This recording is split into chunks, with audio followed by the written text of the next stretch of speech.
glad to have everybody here today. Holly Trottenberg, New York City DOT Commissioner, and on behalf of Mayor, Mayor de Blasio, NYPD Transportation Chief Thomas Chan, Taxi and Limousine Commission Executive Director for External Affairs Paula Wright. We have some terrific guests here to talk about what we often do at this time of year, a big Vision Zero push, to talk about what are the things we can do to end this year on a really safe note. We have some other very special guests today. Senator Brad Hoylman represents this area. Charlotte St. Martin, President of the Broadway League. Devin Cipher from Family for Safe Streets. We are lucky to have a high school student today, Wilson Hernandez from the High School for Law and Public Service in Washington Heights. And of course we have our own terrific team here, Kim Wiley-Schwartz and all her folks who've been out this morning doing awareness, talking to motorists, and making sure we're reminding people at this time of year about some of the things we're seeing in terms of roadway safety. So we're going to talk today for a bit about what is now the third year of our Dusk and Darkness campaign, which we think has shown some real results. Announce another new program, which I think is very encouraging, Alive at 25, which is an effort to combat what we're seeing is unfortunately something that's a well-known phenomenon, a disturbing trend where younger drivers unfortunately are responsible for a disproportionate share of crashes behind the wheel, 44 in just the last year. And then finally, Chief Chan is going to talk to us about all his enforcement efforts, including one that I think is getting a lot of attention, building on previous enforcement efforts, but this year a really big crackdown on the private karting industry. So just to talk quickly about Dusk and Darkness, because I think it's something a lot of you are familiar with, we're reminded that at daylight saving times, do you have is the heat map on that side? Or the heat map's on that side.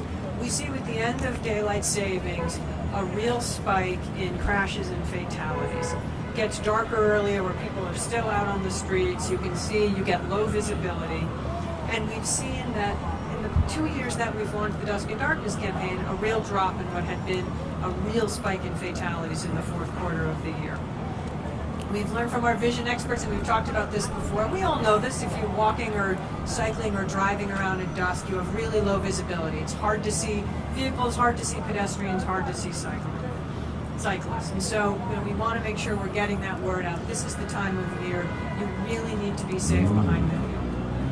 I know Chief Chan will talk about some of his enforcement efforts around Dusk and Darkness. And I'll just talk a little bit more about the sort of the results that we've seen. So, traditionally in New York, the period between November 1st and March 15th has been the deadliest time of year for pedestrians, especially in the evening hours. You can see from that, where it is, I think the chart's there, in many years that we had as many as 60 plus fatalities. Since we started to do Dusk and Darkness, those numbers have come down, and we're hoping this year we'll see the lowest number ever.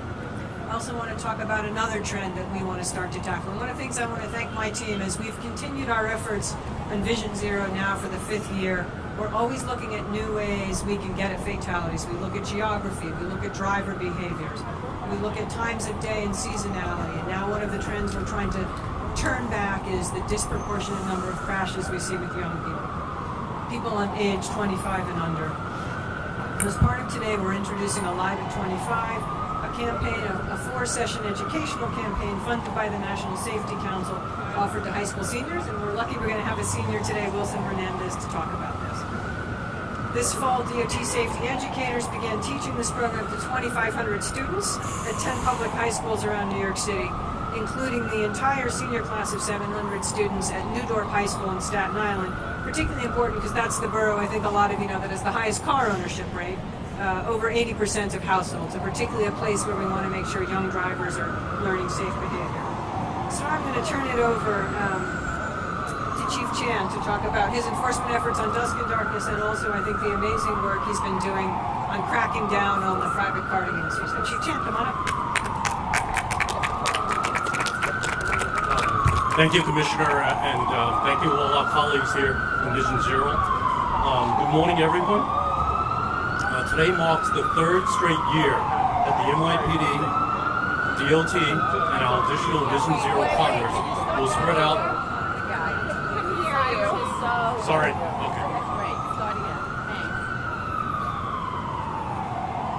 Today marks the 3rd straight year that the NYPD and the Department of Transportation and our Vision Zero partners will spread out to locations throughout the city to begin the Dusk to Darkness initiative, an educational and enforcement campaign during which traditionally has been a deadly time for pedestrians on our city streets. The drive behind this initiative is a historical trend indicating that the months with fewer daylight hours, crashes involving pedestrians increase during the early evening hours. To counter this trend, educational outreach begins today as the NYPD once again joins with the DOT at key locations across the city to bring this information directly to the New York City motorists and pedestrians and our school children. Along with these outreach efforts, the NYPD will also redeploy our officers to focus enforcement during the dusk and darkness hours. This heightened enforcement will occur in priority locations and corridors that has exhibited high rates of pedestrian injuries and collision fatalities during the targeted hours. As in the past, our enforcement concentration will include some of the most hazardous violations such as speeding, failure to yield to pedestrians, and failure to yield to bicycles. Additionally, we will conduct a series of initiatives during the remainder of the year to deter dangerous driving behaviors. Motorists can expect a dusk to darkness pedestrian safety enforcement initiative to occur from November 5th through November the 11th on our evening hour during those periods. Today, we will also continue our partnership with the Business Integrity Commission to deploy resources during the overnight hours to conduct enforcement regarding private sanitation haulers who disobey the rules of the road and fail to comply with safety regulations. Thus far, the private sanitation initiative has resulted in 621 summonses, 128 truck inspections, 134 trucks being placed out of service, and 5 vehicles towed. We will continue to focus resources to combat drunk driving, as the evening and nighttime hours in the fall and winter have historically coincided with the increase in DWI incidents. We will also remain committed to educating our younger motorists to make safe, intelligent decisions behind the wheel. They are the foundation of our future, and their actions can truly help create a safer street for us tomorrow. So as the clocks turn back this weekend and the daylight hours get shorter, it is important that the New York City motorists remember that simple yet impactful points. As night falls, visibility drops. In low light, drivers can fail to see pedestrians until they are dangerously close. So slow down, always obey the speed limit. Slower speeds are proven to save lives. Driving isn't easy, but certainly saving a life is. Thank you very much. Thank you, Chief Chan. We are also lucky today to be joined by one of our partners from the Taxi and Limousine Commission, Executive Director for External Affairs, Paula Wright. The TLC has been a terrific partner in helping to educate the taxi and limousine industry and get them to be much safer actors on the road. So come on, Paula. Thank you. Good morning. So this month, TLC is engaging with drivers at every TLC facility in the city and at the LaGuardia and JFK airport holding lots, where many taxi and for-hire vehicle drivers wait for trips. We'll also get the word out about dusk and darkness by working with taxi and for-hire vehicle industry groups, our business licensees, and TLC driver training providers. Taxi and for-hire drivers in New York City are held to high professional standards, including required training on Vision Zero and defensive driving. If you drive every day for a living, you know that it's harder to see pedestrians and cyclists as winter approaches and the days get shorter. Our drivers understand you can make a major contribution to making our streets safer by driving slowly and looking for pedestrians and carefully pausing to scan all crosswalks before making a turn. Even though daylight savings time's a 1 hour time difference, and it may not seem significant, it is important not to underestimate the change. We want to remind all taxi and for-hire drivers to give yourself extra time to rest and get acclimated to the change as your body adjusts to the time change. Fatigue can decrease reaction time and coordination and puts you at greater risk to have a crash. We are proud to have such fantastic partners in our safety work with our Vision Zero colleagues in the city, especially DOT and NYPD. And we are glad to work with them again on such an important and successful campaign. We really appreciate our TLC licensed drivers' efforts to stay rested and alert, as well as the courteous, safe service that they provide to so many each and every day. Thank you. And now we are very lucky to be joined by someone who has been such a partner and such a leader on Vision Zero and a great champion for the city up in Albany, where we certainly need our champions. Senator Brad Hoylman. Thank you very much, Commissioner. I'm State Senator Brad Hoylman. I'm doing my best not to be distracted by Jennifer Lopez, who's staring at all of us during this press conference. Very, very distracting. But I'm here really to support the Commissioner, the Officer Chan, and Wilson. Congratulations for your work as a high school student on Vision Zero, and the Broadway community and everyone who's involved with Vision Zero, including the TLC, because it's important that we all unite on this effort to reduce pedestrian fatalities during the holiday season. And I just want to commend the Commissioner and everyone here for your work in reducing fatalities over the last several years because of your foresight in implementing Vision Zero and understanding that you have to work with the local community to get it done. And that's what Polly Trottenberg does every day. So really, thank you, Commissioner, for all of your efforts. We look forward to supporting you in Albany, making certain that you get those HOV lanes, school speed cameras, and the resources to do your job right here in the city. Thank you very much. Thank you, Senator. And then you have a lucky election day, because perhaps then you will be in a better position to help us with our legislative agenda. Speaking of working with good neighbors, we are very lucky to have such a terrific partnership with the president of the Broadway League, Charlotte St. Martin, who obviously is the booster and the champion for the incredible theater industry of the city, but has also been someone the city has worked with so closely on the ground to keep this neighborhood safe and vibrant for New Yorkers, for tourists, for all the visitors who come here. So Charlotte, come on up. Thank you. Thank you, Commissioner. There's only one thing that we believe is more important than delivering the best theater in the world, and that is keeping our theater goers and our employees and staff safe. So we strongly applaud the Commissioner's effort and the Mayor's effort for this Dusk to Dawn initiative. We have over 50,000 theater goers come on a daily basis and 100,000 on Wednesday and Saturday. Every week, 250,000 theater goers and staff come to work on Broadway. We work very closely with the NYPD and their Homeland Security Division, and there's nothing more critical than doing that, because Broadway fuels the economy of New York City, and we appreciate all that the Commissioner and the city's doing. Thank you, Commissioner. Thank you, Charlotte.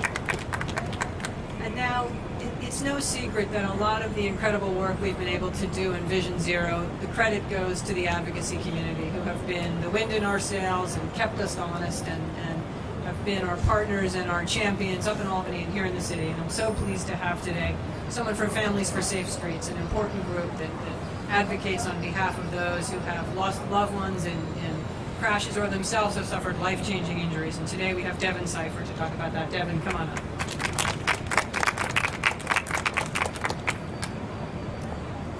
I shouldn't be here. I shouldn't be alive. On July 3rd, 2015, I was run over by a double-decker sightseeing bus while crossing 6th Avenue in Greenwich Village. There's a video of me crossing 6th Avenue in the crosswalk on a green light. There's another traffic video of the bus speeding through a stop sign before plowing into me head-on. And there's a video on YouTube of a river of my blood flowing down 6th Avenue. I was in the ICU for 3 months having multiple surgeries. It took 2 months before I could stand up. I had open wounds for over a year. I'm still in physical therapy every week, and I have neuropathic pain that feels like someone's trying to cut off my toes with piano wire. And I'm one of the lucky crash victims. Every 6 minutes, someone in New York City is injured in a traffic crash. Every 36 hours, somebody dies. This is an epidemic. And unlike most epidemics, it's one that we can actually do something about, simply by being careful, especially this time of year. The thing about traffic crashes is they do not discriminate by age, race, class, religion, or sexual orientation. There are so many problems in the world today that we can't fix, and this is one that we can actually have the power to do something about. Please be aware when you're walking. Please be safe when you're driving, especially from dusk until darkness. Somebody's life depends on it, and it could be yours. Thank you. Thank you, Devin. That was really powerful. All right, we're going to close today. We're going to close today with the voice of youth, because we all know to connect to young people, it's often best to have a peer rather than listening to us old timers. So today we are joined with high school senior from the High School for Law and Public Service up in Washington Heights, Wilson Hernandez. Say a few words. Come on up, Wilson. Good morning. So when Vision Zero came to my school, I wasn't really sure what I could take away from what they were teaching me. But with only 4 sessions, they tried their best to really open all of our eyes, everybody in my class. And it brings me back to a conversation I was having with my coach. He said that young people are more likely to take riskier risk because they truly don't think about the consequences of their actions. And Vision Zero has played a big part in my life and helping me understand what I have to do to stay safe and keep other people safe. So I'll leave with this message. Drive safe, and thank you. Thank you to Zero as well. Thank you, Wilson. And I just want to take a final word again to thank our team, Kim Wiley Schwartz, Julia Kite, Michelle Kausig, who's our press team, our folks who do all this setup for all this equipment. Thank you. Putting a big event together like this takes a big team, and I appreciate everyone's efforts. All right, Gersh has got his hand up before I've even said anything. It's really for Chief Secretary. We talked a little bit about, redeploying resources in these hours. Can we be really specific about that? How many squad cars might be redeployed to the nighttime hours? Because you know that a big chunk of pedestrian fatalities happen at night, not just during the dusk hours, but overnight. What happened is that during dusk to darkness, and this is a topic that we've spoken on 3 consecutive years without a patrol force out there, and our traffic safety teams are working in each and every precinct out there. During this initiative, we will have additional officers dedicated specifically to do enforcement during those hours. Again, after close to 1700 or 5 o'clock in the evening, going on to 9, 10 o'clock at night and things of that nature. So all officers are going to be out there specifically looking for people who are speeding, fail to yield, and all those hazardous violations. It's a citywide initiative, so I'm not going to say specifically there's going to be 40 cars, there's going to be 50 cars. It's a citywide initiative, and during those time periods, we always see an uptick in our enforcement during those initiatives. What trouble spots have you identified that are chronic problems? Each and every precinct identifies pedestrian collision-prone locations. Each precinct varies. It changes as the days and the weeks go by. Some locations will add additional collisions during the time period, and we'll identify that, and then therefore we expect that our officers in those local precincts, once they've identified it, will target those locations for enforcement. Now, at 42nd and 6th Avenue, that intersection may be a problematic location, but let's say if you're approaching that intersection a block away, you're fair game. If you're breaking the rules, not yielding. So sometimes some may not fall exactly at that intersection, but in that proximity where people are approaching on that arterial roadway, we're going to see enforcement out there. And our officers, again, with this Dusk Darkness Pedestrian Safety Enforcement Initiative, we'll be targeting those violations. So based on our analysis and our work with our DOT partners, we will conduct enforcement at those locations. Chan, you mentioned the enforcement. Can you just say specifically which traffic laws you're looking to crack down on? I think I mentioned earlier, speeding is certainly an area that we're concerned about. Speeding is probably the #1 factor that we see involving in cause of fatalities and serious injuries in New York City. But again, failure to yield to a pedestrian, our analysis with DOT, left turns commonly cause more pedestrian injuries at intersections. When people are crossing, the vehicle speed sometimes are faster when they're making a left turn as opposed to a right turn. So our officers are aware of that, but again, the motorists are required to yield to our pedestrians who are in our crosswalks and utilizing the signal lights. So when there's one of those yellow flashing arrows, what does the motorist allowed to turn, or are they not? The yellow flashing arrow permits the motorist to make the turn. Usually, I believe I've seen it on a left, and that's turn with caution. All right. So, are there a whole lot of high school students in New York City that drive cars? I mean, I understand Staten Island, but can you talk about the number of teen or young adult drivers in New York City versus the accident rates? Is it disproportionate? Yeah, I mean, and I may call Kim up to get the statistics on how many high school students are getting their driver's licenses. And obviously, it's lower in New York City than a lot of other jurisdictions. It varies, as I sort of mentioned in my remarks, from borough to borough. It's pretty low in Manhattan, much higher in Staten Island. I think we've seen, and Kim will correct me if I'm right, there's sort of the teen driving population, or the under 21 driving population, under 24. Under 24 driving population is 10% of the driving population in New York City, but responsible for 20% of the serious crashes. And that's not, I mean, I think that's not a surprising phenomenon. That's true in other places as well. You know, younger drivers, as I think we heard from our colleagues here, may be prone to more risk-taking, less experience. And I think for New York City, this is a chance to try and make sure, to the extent that these young people are going to be behind the wheel, that they're getting a really good safety education. But the 44 pedestrian fatalities that you measured last year into this year, they weren't all caused by 25 and under. No. That's just that final quarter where we see we get rid of daylight savings. It was tracking, and some of you may remember who've been following this for a while. 3 years ago, we had a terribly deadly end of season. It actually started right at Halloween, and we just saw a tremendous number of crashes. And you can see it on the chart. I think it was 71 fatalities. And we put in Dusk and Darkness afterwards. We've seen those numbers come down. May not be the only reason, but we are heartened to see that spike in end-of-year fatalities, we've been able to bring it down. Polly, if you were in a high school giving this course, what would your message be to the young folks in terms of this?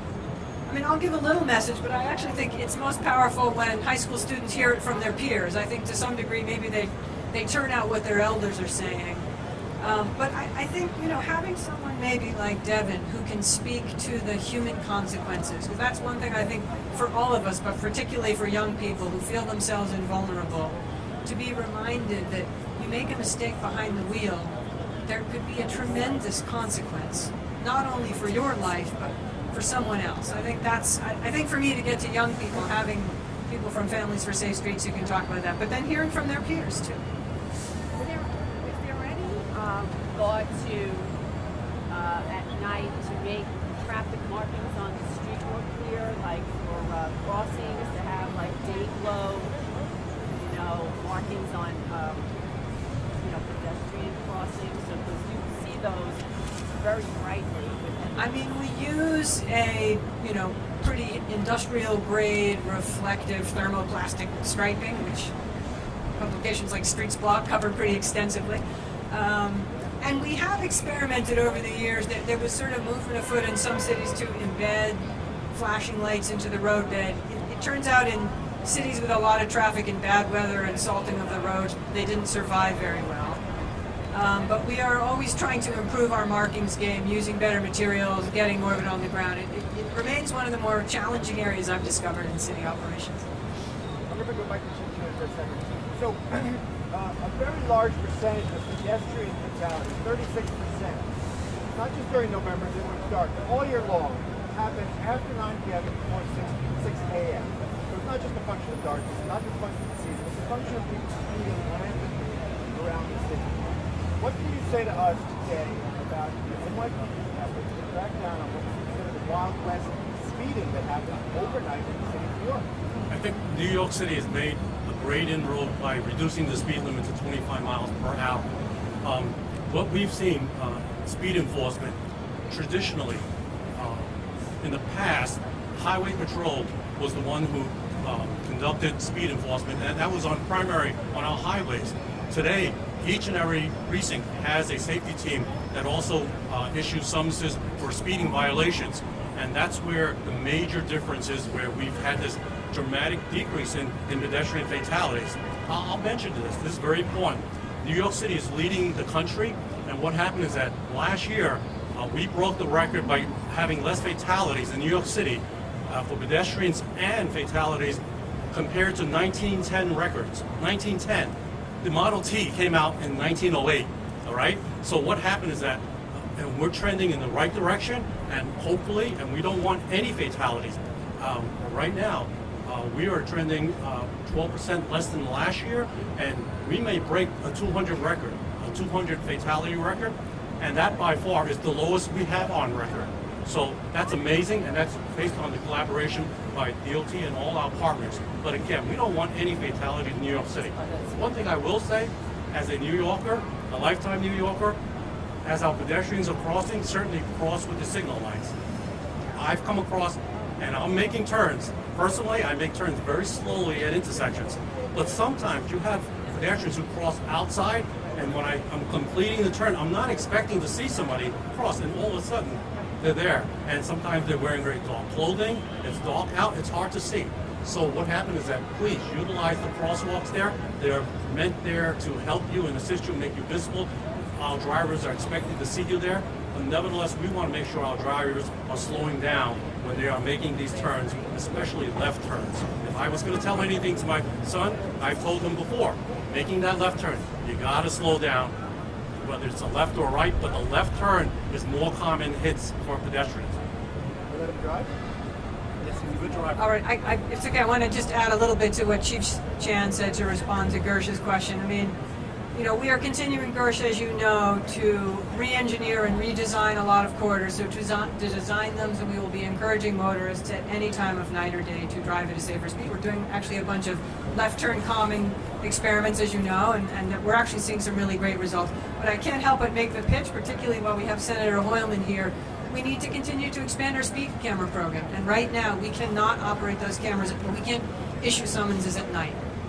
And the senator says he wants to be helpful, so I mean, clearly the NYPD is going to be out there, but as we've often said, they can't be everywhere all the time, and automated enforcement, which you all have been, you know, great champions of, is going to be an important piece of the. I don't know, Senator, do you want to speak a little bit about that? I mean, you know, let's just stipulate that it's outrageous that New York City doesn't have control over its own traffic laws. You sort of do, but that's only because you've been very creative. But I'd like to see Albany be more creative and more helpful. And hopefully on November 6th, we'll have a Senate that understands that New York City is the engine of the regional economy, and we've got to do everything to make certain that people who come to Times Square, working with the Times Square Alliance, into Broadway, feel safe when they're here on our city streets, and that can only happen if Albany allows New York City more leeway to make our roads and our sidewalks safer. So we're going to be really eager come January to bring Vision Zero to Albany.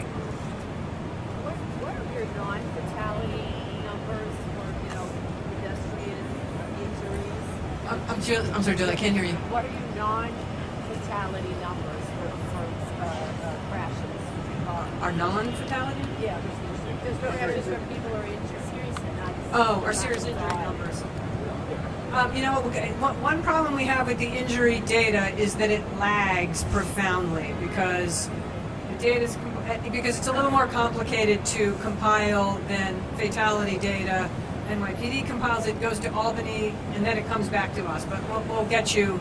Just so you know, in the period that we have seen fatalities go down, we have also seen serious injuries go down, but the data lags almost by 2 years, unfortunately. And just one thing I just want to say in closing, I do want to thank, someone mentioned the Times Square Alliance. I do want to thank them, Tim Tompkins and his team, and I thought there was maybe someone here from Times.